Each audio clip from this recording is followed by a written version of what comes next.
When I was a little kid, my father always took me to the baseball field. He and his teammates were sweating on the field and enjoying the sport to the fullest.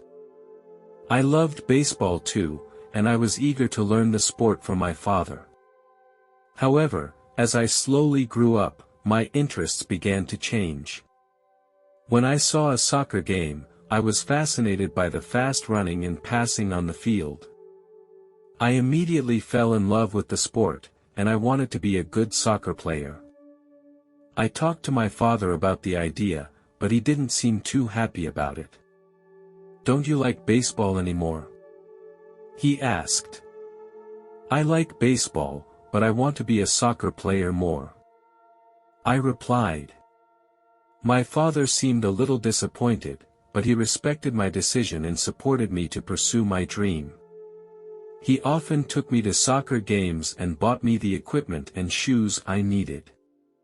This experience of mine happened in May of 2003.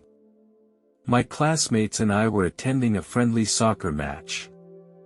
The weather was great and my teammates and I were in great shape. The game was very intense that day. During a ball grab, I was standing in my own half of the field and my teammates were preparing to pass the ball to me. The ball was flying high and I had to jump up to catch it. However, one of the opponent's players was also jumping up to compete for the ball. He was much taller than me. In the process of jumping, he hit my temple with his elbow. I felt a strong shock. Instantly, I felt as if I had fallen out of the sky and my body was completely out of control. My brain seemed to stop working instantly. Strange images and sounds began to appear in my mind, as if I had entered a completely unfamiliar world. As I floated in the air, I saw the soccer field below me. My coach and other teammates gathered around me, and the coach's expression looked nervous. He reassured the other players while telling those around me not to get too close and to try to keep the air circulating. I felt very light now, as if a feather was floating in the air. This feeling made me feel very wonderful. I also felt very scared because I didn't know what would happen next.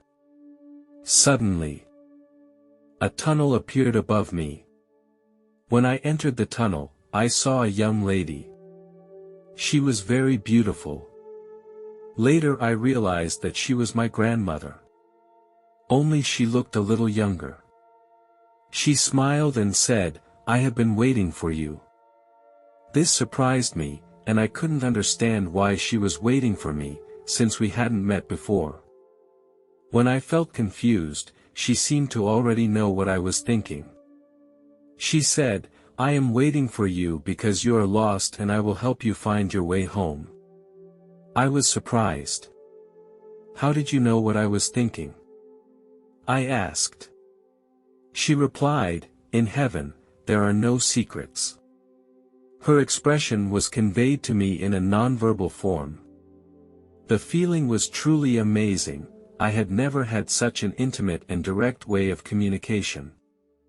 She told me that there is no hypocrisy or concealment of any kind here.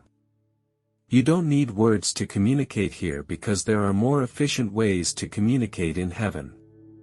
No one lies here because everyone knows what each other is thinking. I inquired of her, "And how do you plan to get me back on the right path?" Her answer surprised me even more when she said, "When you were created, you knew what you were going to be. Unfortunately, you have lost your way."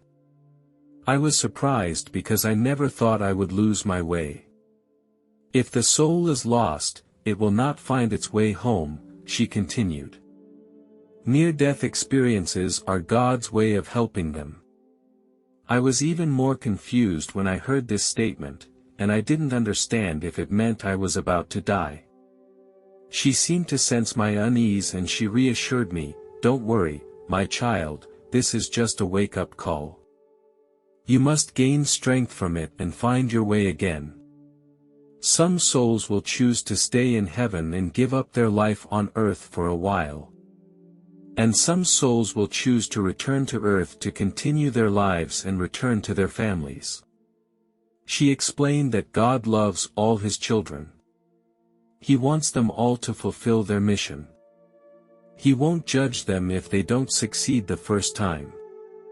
He will keep giving them chances until they have fulfilled their mission. I asked her, "But I don't know now what kind of person I should be. And what do I need to do next?" I was a little surprised and disturbed when she told me that I had to talk to my father. I asked her, "Does this mean I have to talk to God? He should be very busy, right?" She led me to a huge staircase. I didn't see God, but I could hear His voice. He called out my name and then welcomed me by name. I was amazed because it was the first time I had ever heard God's voice. His voice was so warm and comforting that it made me feel very relaxed. He told me that He was always watching over me. I felt very shocked inside because I never thought I would be watched by God.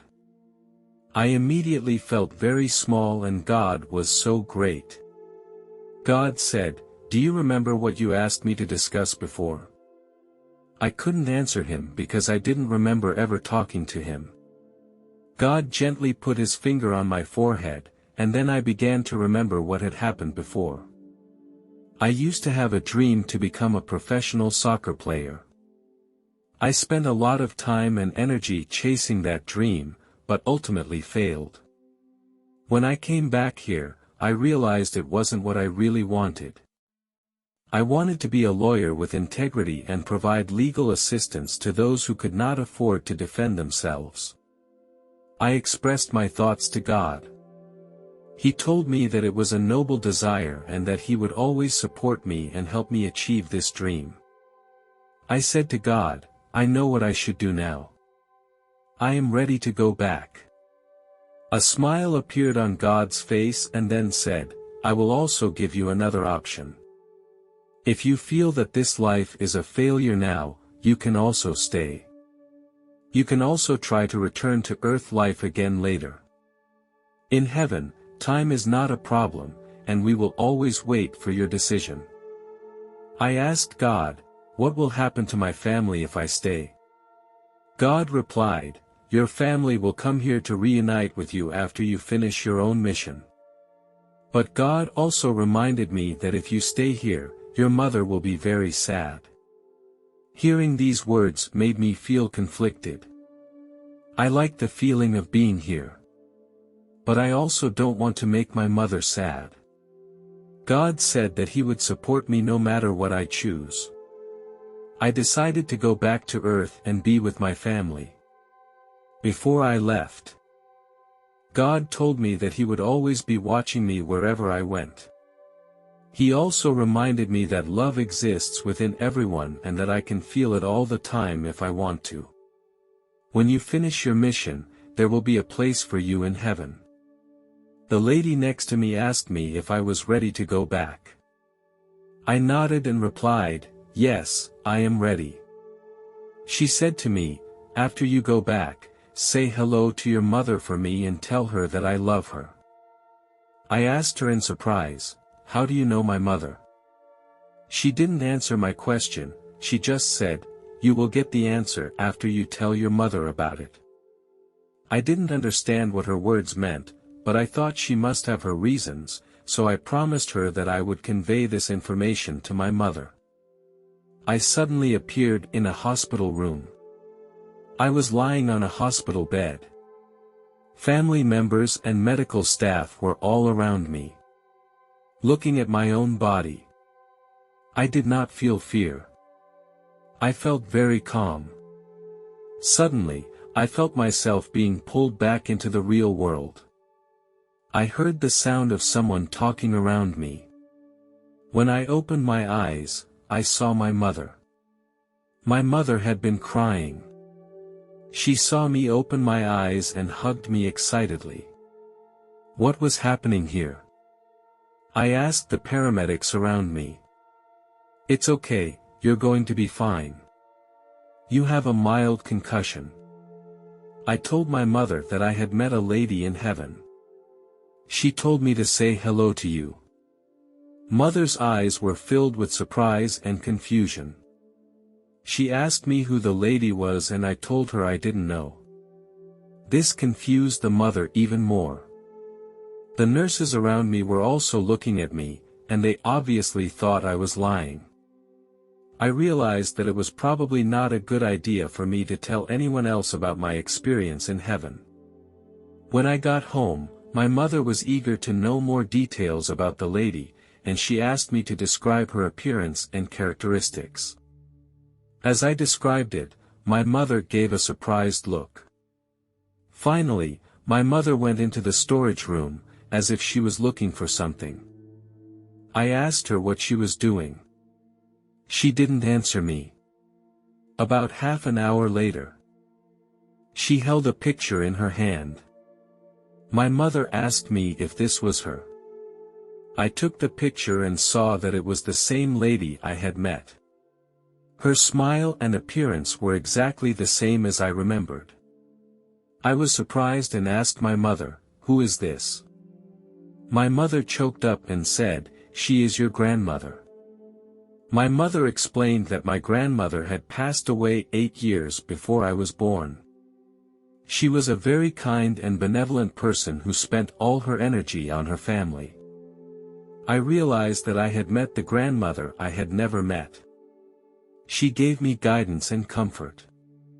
This experience made me believe that deceased loved ones are somehow interconnected with us. While in college, I chose to major in law. I completed my studies with honors. I was also actively involved in various charity activities on campus, hoping to make my contribution to society. This is what I always wanted to do. After graduation, I joined a charity organization and became a volunteer. I use my free time to provide free legal assistance to those in need. I always believe that the law should be fair and everyone should be treated justly. I receive emails from many people every day. I will answer each email carefully and do my best to help them solve their problems. In the process, I feel that life is very fulfilling. I knew I was doing something worthwhile. I did not forget my commitment to God. When I got married, my wife was also very understanding and supportive of my work. We have a lovely son. I will play soccer with him often. Although I didn't become a soccer player, I got fun and relaxation from it. My family life is full of love and happiness. This is my story. I believe that if we strive to pursue our ambitions, we can have a full and meaningful life.